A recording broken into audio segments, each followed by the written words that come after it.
Everyone, we've got to talk. Our guy here that I'm talking about in this video, Super Saiyan Gohan from Dragon Ball Super Hero.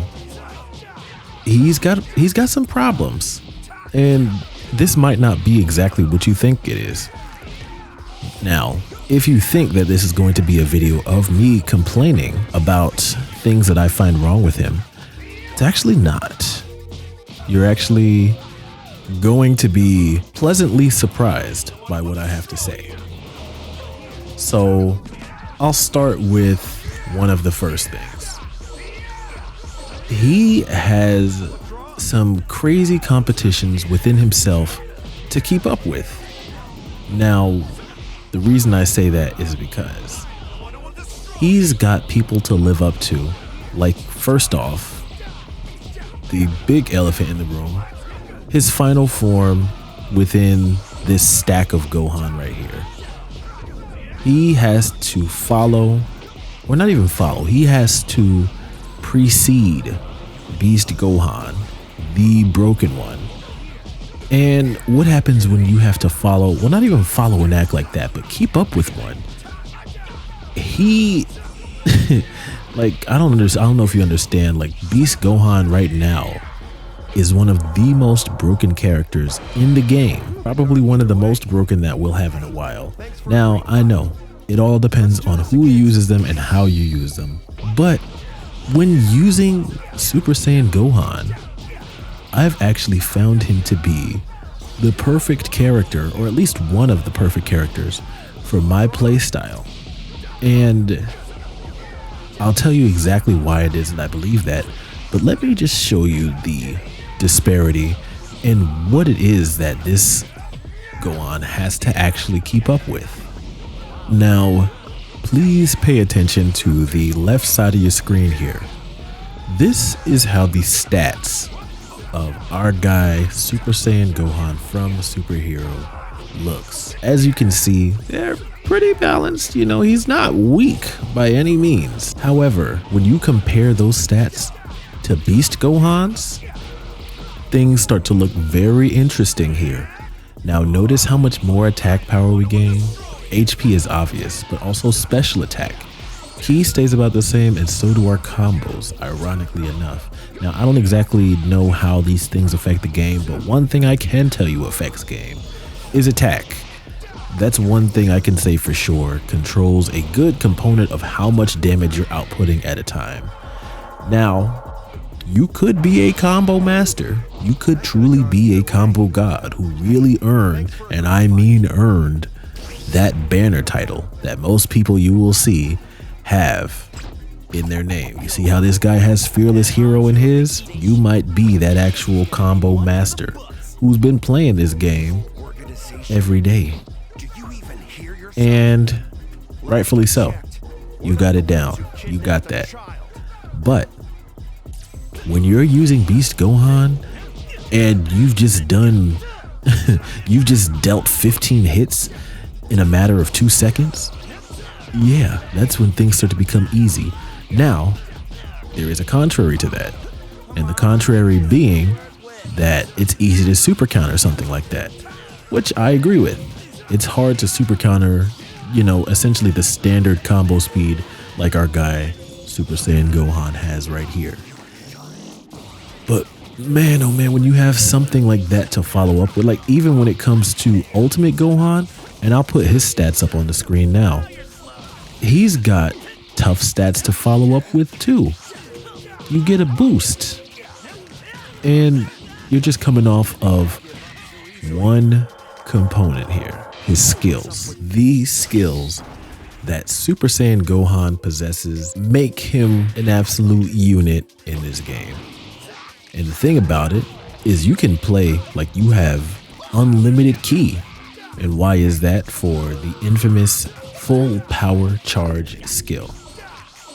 The full power charge skill is such a great skill. Only costs 2. You get a full bar of ki instantly with no repercussions. Like, it's not like instant sparking where somebody could easily knock you out of that. Like, that does an animation for both you and your opponent. So they gotta watch you gain that extra ki. I'm not complaining about that at all either. But it's just wild because you could just keep going. You could play as aggressively as you want. And you know, sometimes characters do one thing better than the other, whether you want to play as aggressively as you want, or if you want to play as passive or defensive as you want. Maybe you're somebody who likes to respond to other people's attacks. Maybe you don't like to always be the aggressor. But the thing is, you can also play defensively because your other skill is Explosive Wave. And if anybody has ever been plagued by someone who likes to use Explosive Wave, like me, you'll notice that Explosive Wave is a great get out of jail free card. Not only do you deal damage, but you can do it mid combo. If you're getting comboed and you find yourself unable to get out of that, that's the way to do it. Explosive Wave. Or better yet, like you see, like even better yet, you can use Explosive Wave as a tool for doing damage in the first place. I can't tell you how many times I've done it, or I've had it done to me, to where an Explosive Wave can be used essentially like let's say you're playing Uno. Like, I don't know if any of you guys have played Uno like that, but if you've ever played Uno and you've got Uno, you've got one card left in your hand, chances are that one card is a wild or a wild draw 4. And essentially, when your opponent is at 1 HP and they're trying to attack you and make a comeback from behind, that Explosive Wave is your wild or your draw 4. That's your instant out, your instant way to win. That's essentially what it is. That's the best way I could think to describe it right now. So having that kind of level of skill along with full power charge makes this kit great. And I know he's not the only one to have that kit. I'm pretty sure, like, I believe that his other, adult Gohan form has the same set of skills, but that's different because this is new. I'm talking about this one like this because he's new. We just got him, relatively speaking, recently compared to the start of the game. So, and plus you'll run into way more of these than you will regular adult Gohan from Z. Like, I rarely see any, and I'm actually surprised whenever I do. Now, what I will see, and that's the thing, I don't see anybody using Super Saiyan Gohan all that much. I will more than often see people using him in his first form, and then what do? They go straight from his first form, and they go right up to Beast. Like, that's exactly the problem here, is that Super Saiyan Gohan is literally right between his base form and his ultimate form. And when people want to go straight into their beast form, they're not going to go through all the channels if they don't have to. They're going to go to the closest island first so that they can reach the next one without having to spend more skill points. I mean, it'll cost the same number of skill points regardless, but the time that it takes, because there is a bit of a delay, especially if you have the skill points for it, you do have to wait a little bit. I think it's a switch time for being able to transform a second time. So you can't just knock out transformations one after another. Like, you got to give it, I think it's like the most awkward amount of time. I think it's like 7 seconds to be complete. I don't know. Maybe 5. Maybe I'm exaggerating, because that 5 seconds usually feels like a very long time. But that's the issue here, is that people will go straight from his base form right into ultimate. They don't even know what he's got to offer like that. It's insane. And behind that transformation, that tree on the way up to Beast is literally the reason why you hardly see this form right here. And I'm here to tell you, you're missing out. His kit is quite incredible in my opinion. Like, look at this. Full power charge instantly. You can play as aggressively as you want. Your opponent can have like the key advantage and it won't even matter. It does not matter. And in today's meta right now, Ki is king. Skill points are king too for things like revenge counters or just being able to use your skills. But if you lack ki, you can't really do much, especially like, look at this. Look at how much ki a vanish battle will take up. Like if you do not have the ki advantage in vanishing, you know, you can be one of the best people at vanishing, but it's not going to matter if your opponent has more ki and is almost or equally as good as you are. Now, when you do put these two together and you put them against each other, it is a tough bout. It is a very tough fought bout. I'm not trying to suggest and say, oh, this one's better than Beast Gohan. Don't believe in all the hype. That's not what I'm saying at all either.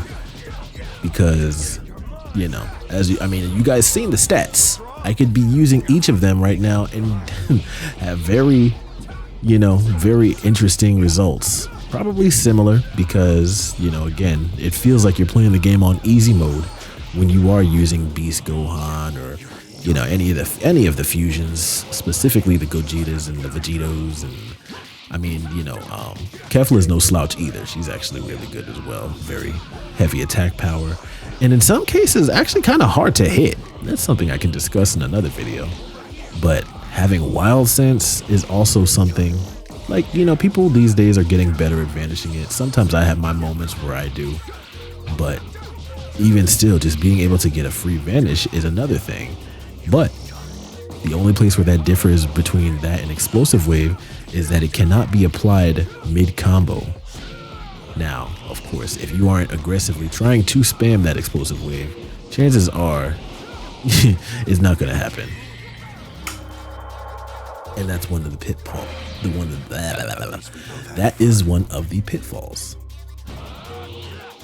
But even with all that being the case, the other problem that exists with this version of Gohan, I don't know if you guys have really been noticing it throughout the video, he has some of the longest dialogue I have seen of any character at the end of any match. Like, if you've ever just let him talk at the end of a match, you'll notice that you're sitting there for an obscenely long time. He has a lot to say. He's very intelligent. We know that. The scholar himself, the scholar and the warrior. But it's just so long-winded. And it's to people that he would probably say these things to. But oh man, and some things, depending on who it is, it's like he's going between trying to be like he's literally in between his two forms. You see, now his first form, you know, fairly passive, I would say, you know, compared to what we really see most of the time. His first form is pretty passive, but then you go to his ultimate form and he's just straight up disrespectful. And somewhere in between the two is this one, to where some of his comments can be seen as a mixture. I mean, I don't know if you would call it, I wouldn't call it passive aggressive because he's saying what he means still, but it's like he's saying it in a way to where he's trying to be nice. So it's like he's trying to maintain the nice side, but he's also on his way to being what you could easily just call mean. Whatever you want to call it, whatever you want, word you want to use for it. If you ever want a rematch. And it's kind of interesting. I think it's kind of interesting, at least. You know, I think a lot of things in this game are very interesting. I think of the work that went into actually designing some of these interactions and voices and everything. The one that's the funniest to me is Beast Gohan, honestly, because you'll every now and then hear me, if I am playing him, just kind of talking like him.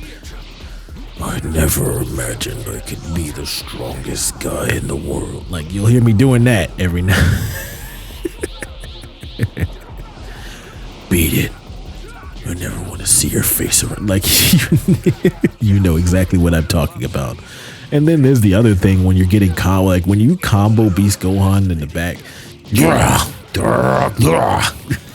I think it's one of the funniest things.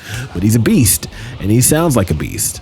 You know, he sounds like, you know, something that, I mean, none of the Saiyans are human technically, but he sounds very unhuman-like, which, you know, he is half Earthling, half human, whatever description you want to give him.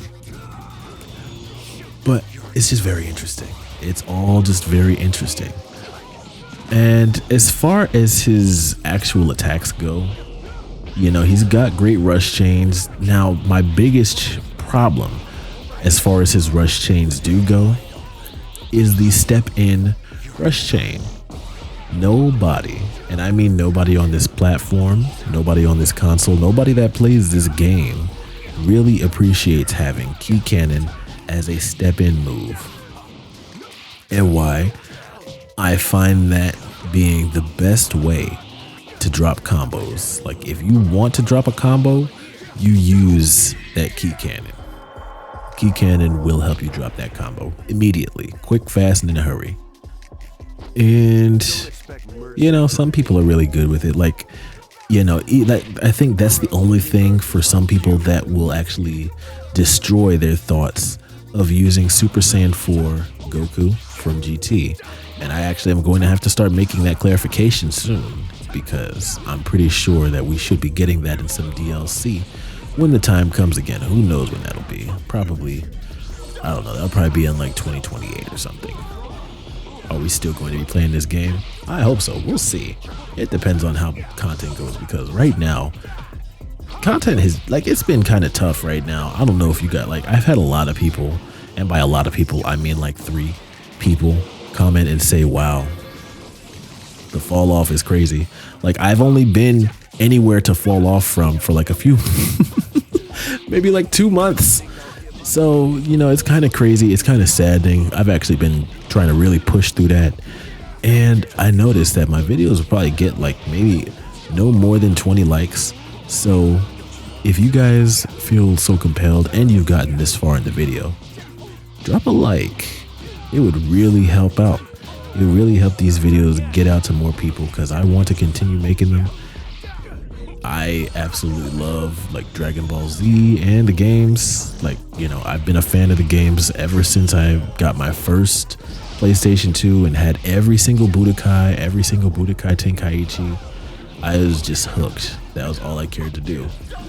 And a lot of that carried over into Sparking Zero. It just felt like a real natural like progression, a real natural just like pick it back up again and start, just kind of like riding a bike. Now, definitely a lot of new mechanics to have to learn, but me as a gamer now versus me as a gamer then, I'm a lot more adapted to learning things, learning mechanics, in some cases even practicing them, like not even really realizing that a lot of talent that people had growing up was literally just because people spent more time practicing it than I did.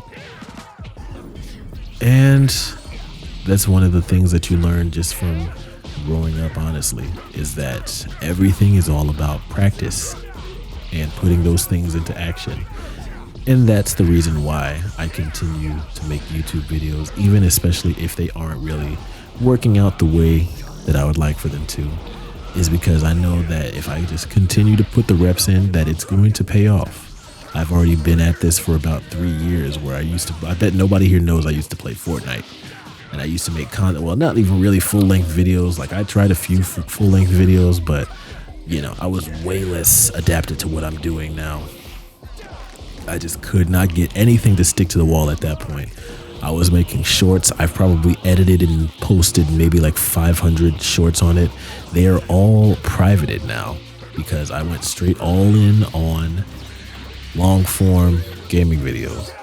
I played Brawlhalla for a bit. I played Naraka for a bit. I was just playing the things I like to play, and this was the first game that really like popped off for me when it first came out, especially because, you know, I guess there was a lot more hype around the game at the time. More people were like, yeah, Sparking Zero, it's been 17 years. Was it 17 years? I forget, I can't remember at this point. But an obscene amount of time is how long went by before we finally got to play the coined Tenkaichi 4. And we all waited. We all enjoyed it. And a lot of people were saying that, you know, the game kind of fell off. But it didn't fall off for me and other people like me who create content about it. So, you know, I hope that everybody can still enjoy this game for at least a little bit for what it is, and like for people to still even make games and talk about, like, even back to Tenkaichi 3, that game received no updates because it was as it was. There was no live service of that game. So why was it, there were definitely things in that game that you could say were broken too. And the reason why we find a lot of things more broken now is because we're playing online. Back then, you had to have people over to try to settle your differences. And when you have people over settling your differences, you're both playing on the same console, which means your inputs are right along with each other. The worst thing that could happen is if your power goes out, or somebody's controller gets unplugged, and I mean, now we have to worry about controller batteries dying, which is why now I play with a wired controller, so I never have to worry about that again. But you know what I'm saying? It's just a realm to be in right now. Like, people's attention spans are not what they used to be. And, I can admit the same for myself. Like, really, we can only really sit to watch things that we really care about. So if you're someone who does care about this game, and not even care about the game, but even just care about Dragon Ball in general, please just continue to, to stick with me. You guys have really stuck with me and really changed my entire trajectory on YouTube just by being here for the time that you have. So know that I am very grateful for that. If I haven't said it before, I am extremely grateful. Even from the moment that I started making Sparking Zero content, I've gained over 1,000 subscribers from when I started, compared to, the 2.5 years that it took me to grow to like 2,200 subscribers. It took me 2.5 years to get to that number. And then within the last 4 months, we've grown an additional 1,000 subscribers. Like, that doesn't happen to everybody. So I'm grateful for all of that. However, I'm ready to go a little bit further. And if you guys see something that you guys, are like, hey, we want you to, we want to see more of this, or if there's a certain way that you want to see, like I've tried doing, like with heavy editing in my videos too. Like, I can do heavy edits. It does take me a little bit longer, but when it comes to some of the videos and the way that they move in the algorithm, sometimes the lower effort videos perform better. I can't explain what that is. Like, I'll put more work into a video for it to gain even less traction than something that took me way less time to work on. So being able to do something that's sustainable is what I want to do. I absolutely love this topic. I love this channel and this little community that we've built here. So, let's continue to try to grow it. And I hope that you guys continue to stick with me. And I hope that y'all enjoyed this video. Subscribe if you got something out of it, and I'll catch you on the next one. Peace.